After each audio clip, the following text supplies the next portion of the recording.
By the 1970s, the Judeo-Christian worldview was no longer accepted in the West. The ideas of Voltaire, Rousseau, Gauguin, the beat poets, and the hippies were now part of the established order.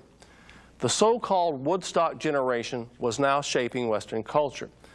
But the Woodstock generation did not replace the old moral order they had destroyed. For Western culture in the 1960s, personal liberation was what the rebels wanted from their society.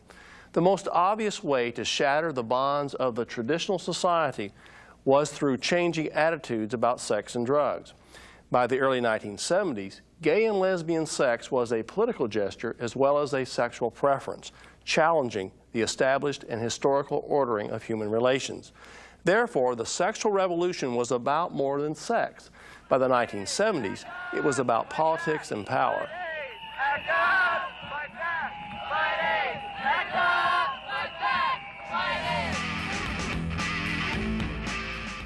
The Woodstock generation had idealistically imagined a world of several billion human beings, defined and governed by their individual and subjective desires.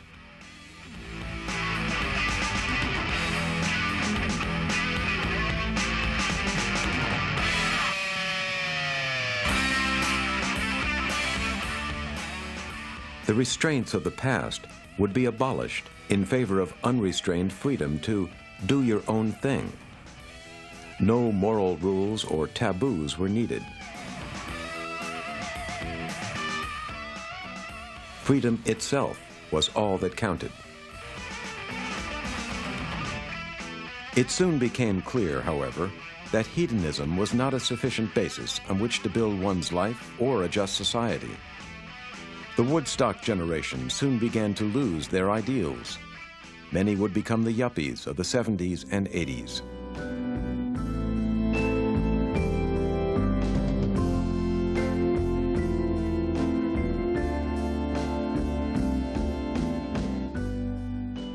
This moral dilemma is depicted in the 1983 film The Big Chill, in which director Lawrence Kasdan portrays the Woodstock generation as it moves into adulthood.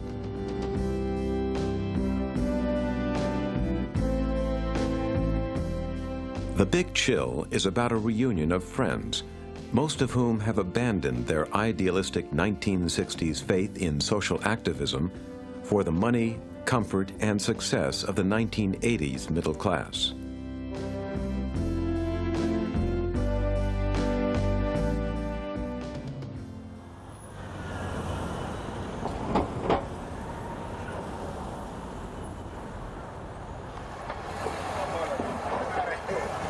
As the political and sexual idealism of the 60s and 70s dissolved into the power struggles and the greed of the 90s, artists continued their quest for a new and better society through artistic enlightenment. The influential artist Joseph Beuys, who died in 1986, dreamed of a transformed society through art and artists. In 1974, to heal a United States that had been wounded by the Vietnam War, Beuys came here to New York City to perform his photogenic and memorable performance art piece entitled Coyote, I Like America and America Likes Me.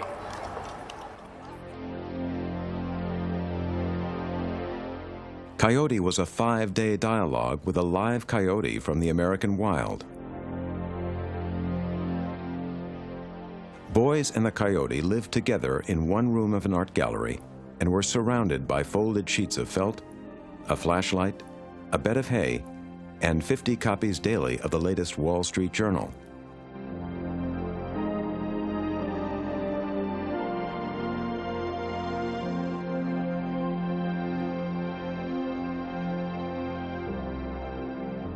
Gradually, the flashlight shining from the pile of felt dimmed as its battery ran down, a poignant symbol of declining American culture.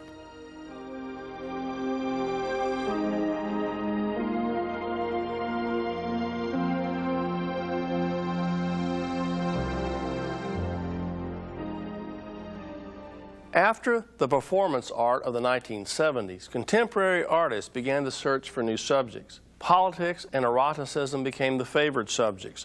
There seemed to be few taboos left to break, few diversions that would actually outrage a public that had become accustomed to outrage as a way of life. However, in the 1980s, one last frontier was yet to be conquered, the taboo against homosexuality. Robert Mapplethorpe's rise as one of America's leading photographic artists and his projection of male homosexual images underscored the growing homosexual art movement. Along with the new homosexual art, feminist art emerged as a politicized form of sex and gender. Feminist art, such as Christa by Edwina Sandys, depended heavily on repackaged Christian theology, often depicting female deities.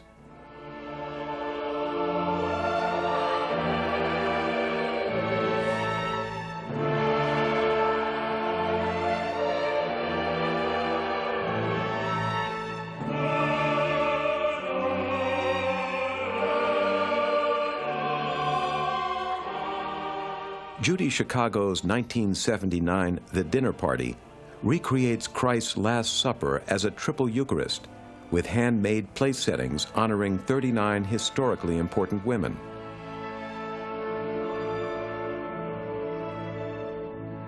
Chicago presents deity as female and argues that the strength of women will be the world's salvation.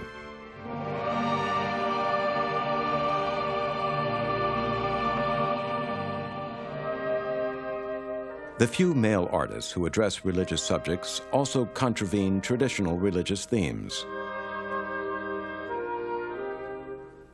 Andre Serrano's 1987 Piss Christ submerged a crucifix in urine.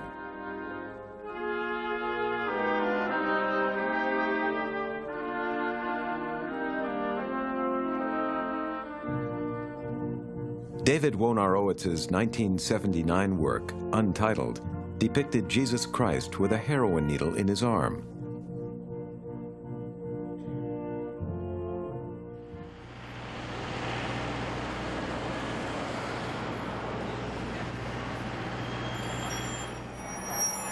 By the 1980s, a reaction had set in against what appeared to be the ugliness of modernism and the politicizing of art and architecture.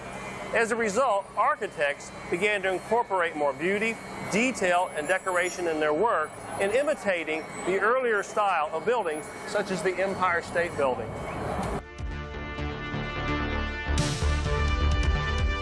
These architects became known as the postmodernists, and their style is known as the international style. Postmodernist architects like Philip Johnson decorated skyscrapers with Chippendale pediments and designed formidable structures. The past was seen by the postmodernists as a mine from which bits and pieces of decorative style could be extracted to lend some beauty to an otherwise ugly, over-politicized age. The postmodernists tried to restore some sense of human scale to the giant modern structures they designed. They began to borrow from the past in order to humanize the present.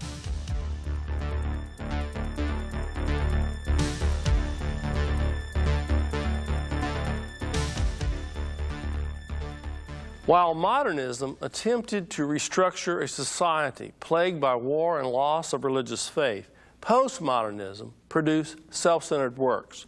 The goal of improving society was abandoned. How-to books extolling various methods of self-fulfillment dominated the marketplace. People gave up hope of finding universal truth. All that remained to fill the vacuum was weight loss, relationship advice, and religious television. Top-selling books of the time revealed an industry built on self-gratification and greed. Thomas Harris's I'm Okay, You're Okay was typical of this new literature of the self and topped the bestseller list for 3 years.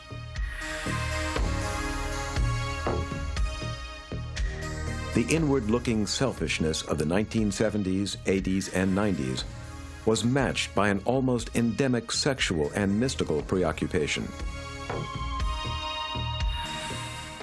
Western culture was splintering. Marginal groups began to emerge that pushed the limits of acceptable behavior further than most hippies could ever have imagined. No group had greater impact than the punks. We all make a statement of individuality. American punk music and fashion not only introduced a new sound, but a new racism. In New York clubs such as CBGB, performers wore swastikas and other Nazi regalia. Zandra Rhodes, a punk fashion designer, defined punk as an anti-design movement. Isn't the movement from punk just an extension of A Clockwork Orange by Stanley Kubrick? The film A Clockwork Orange, along with other cultural events such as the extreme fringe of the rock and roll music business, combined to establish the whole of the punk style. The film portrays an out-of-control world of lost hope, where roving bands prey on the weak. The police must resort to periodic violence and use psychological and chemical conditioning and technology just to keep the peace. Director Stanley Kubrick obviously saw his film in Freudian terms. Alex represents natural man in the state in which he is born, unlimited, unrepressed. When Alex is given the Ludovico treatment, you can say that this symbolizes the neurosis created by the conflict between the structures imposed by our society and our primal natures. This is why we feel exhilarated when Alex is cured in the final scene.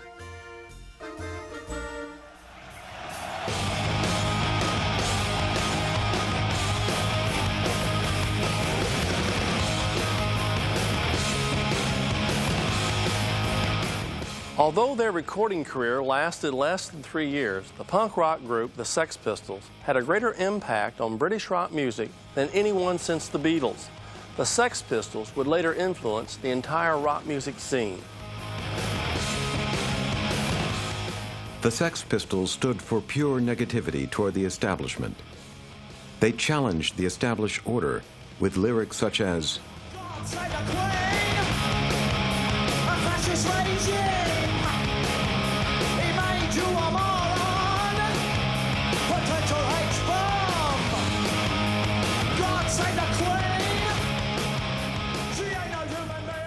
eventually, the obscenity and sadomasochistic violence of punk overshadowed its philosophical and artistic aspects.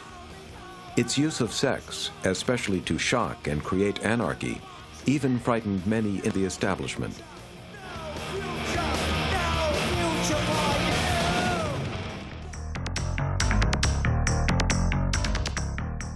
The entertainment establishment soon learned how to turn even punk into money.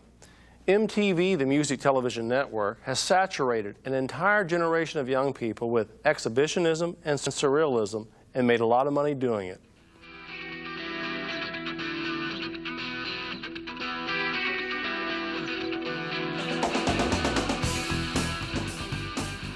A 1990s generation called the MTV generation, Generation X, Slackers, 13ers, 20-somethings, and baby busters has emerged whose view of reality is shaped less by real life than thousands of hours of music, radio, and television programming that have bombarded them since their early years.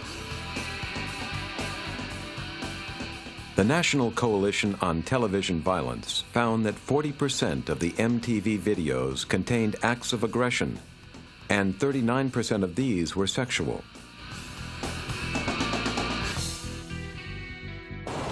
Although the AIDS epidemic and the family values theme of the Reagan administration slowed the sexual revolution of the 60s and the 70s, the United States of the 1990s showed a surprising surge in sexual permissiveness and an unprecedented confusion regarding sex and gender roles. Hello. Hello. Remember, vote Democrat. Today in America, gender is now defined as choice. One can now be whatever gender suits the occasion, or one's desires at the moment. Dixie cup. No, this is a wig, honey. I just take my hair out of the front and pull it up and over. That's a little tip for you girls out there. Shh, between the two of us. Okay, great. Can you kiss the camera? Uh-huh.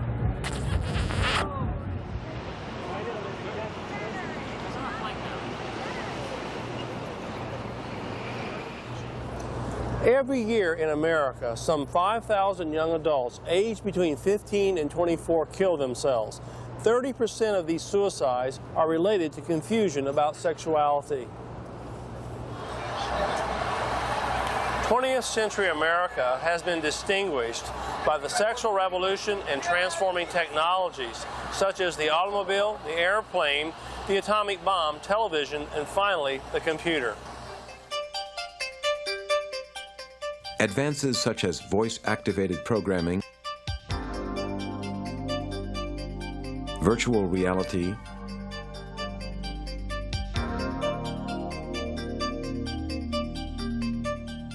robotics,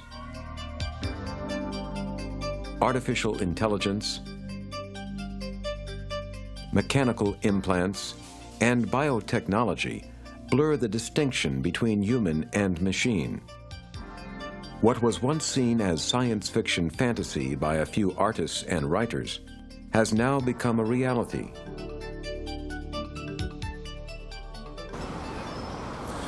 Biology, medicine, and genetic engineering have increasingly become Orwellian in nature. Some of this research is being carried on behind me here at the National Institute of Health in Bethesda, Maryland.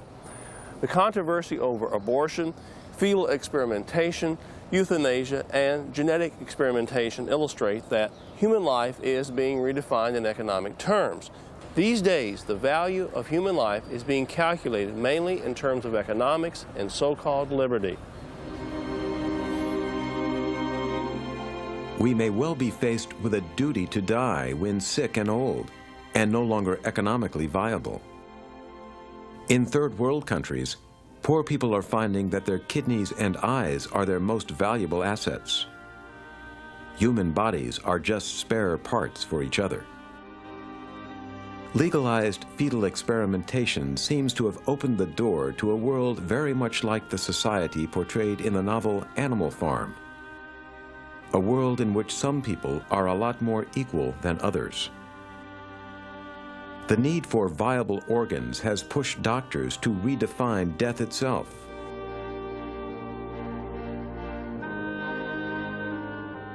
Today in America, a person is declared dead when his or her brain ceases to function, even if machines still allow the person to breathe and maintain a heartbeat. The legal definition of death is also being pushed to include patients in comas with self-maintaining body functions.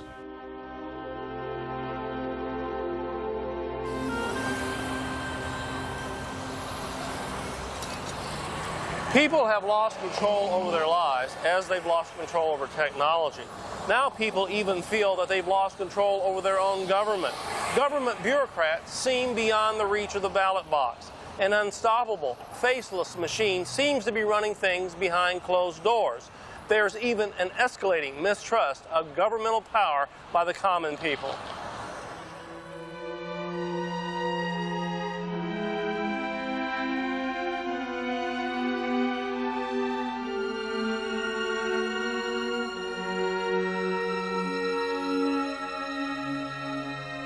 After the April 1995 bombing of the Federal Building in Oklahoma City, the Gallup poll asked Americans if they thought the federal government had become so large and powerful that it posed an immediate threat to the rights and freedoms of ordinary citizens. 39% of conservatives said yes, and 42% of liberals said their government was out to get them.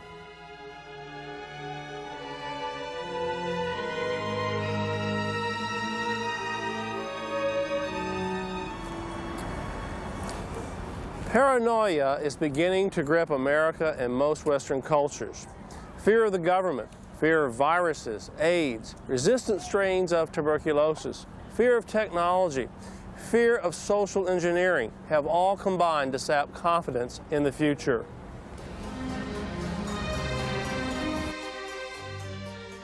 The 1993 film, Falling Down, captures the troubled American psyche.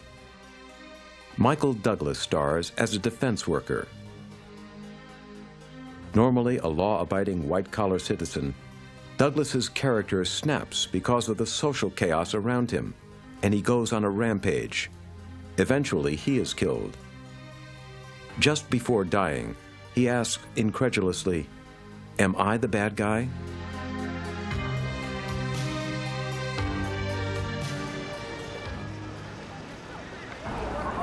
In this age of anarchy and chaos, people are increasingly seeking something outside of themselves to give a sense of meaning and order to their lives. Seeking spirituality, great numbers of people investigate religious television, the occult, UFOs or extraterrestrial beings. Many Americans are also beginning to seek religious meaning in their political activities, from both the left and the right, as if somehow politics can solve spiritual problems. Perhaps this search for meaning helps explain the great success of director Robert Zemeckis' 1994 film Forrest Gump. The film capitalized on people's longing for a happy ending in spite of the moral depravity that surrounds us. By sticking to his mother's principles, Gump becomes rich, gets the girl, and raises a wonderful child. Everyone Gump touches is eventually transformed. Since all the good fortune that befalls Gump is simply luck or is an act of God, no one has to do anything to achieve salvation or success. The great success of Forrest Gump underlines the true nature of American civil religion, which has served as the pseudo-religious backdrop for much of 20th century America. It's a religion of happy endings without moral rebirth, a salvation without repentance, achievement without struggle. In contrast to the Forrest Gump cinematic romantic view of America, foreign visitors are invariably struck by the violence, crime, and general disorder in the United States.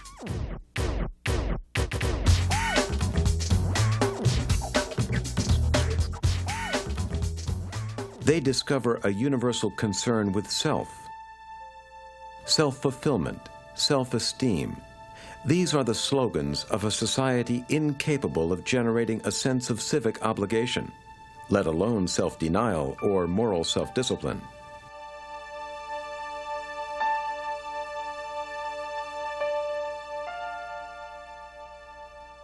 Edward Hopper's painting Nighthawks illustrates a vision of lonely, disconnected life. Our sense of community and shared values is disintegrating. Democratic society may be unable to survive the loss of the internal restraints once provided by Judeo-Christian ethics. Our sense of moral accountability has been lost. Sentimentality has become confused with morality and sin with mere sickness. If a culture is a set of consistent moral beliefs, then Western nations, like the United States, are now societies without a culture. Nothing is sacred and nothing is forbidden. Morality is reduced to no more than one person's subjective opinion. The slogan of many of the student activists of the 1960s, "It is forbidden to forbid," invites anarchy. We are at the end of a long experiment. This experiment was carried out to see if human beings in the West could lead orderly and meaningful lives without the Judeo-Christian religious foundation. The experiment began in the 18th century with the French philosopher Voltaire and the Romantic movement that followed. The experiment has altered the traditional concepts of religion, art, music, and life itself. Human beings are now seen as mere parts in the so-called machinery of life. Our technologies have failed to create new answers to our search for meaning. If there is to be a restoration of hope and beauty, it must begin with the recovery of the sense of the uniqueness of human beings. The questions confronting us are these. Can we rediscover the spiritual hope that for so many centuries enlightened Western culture? Can we rediscover the religious certainties that inspired Rembrandt to paint his magnificent Adoration of the Shepherds? Only time will tell.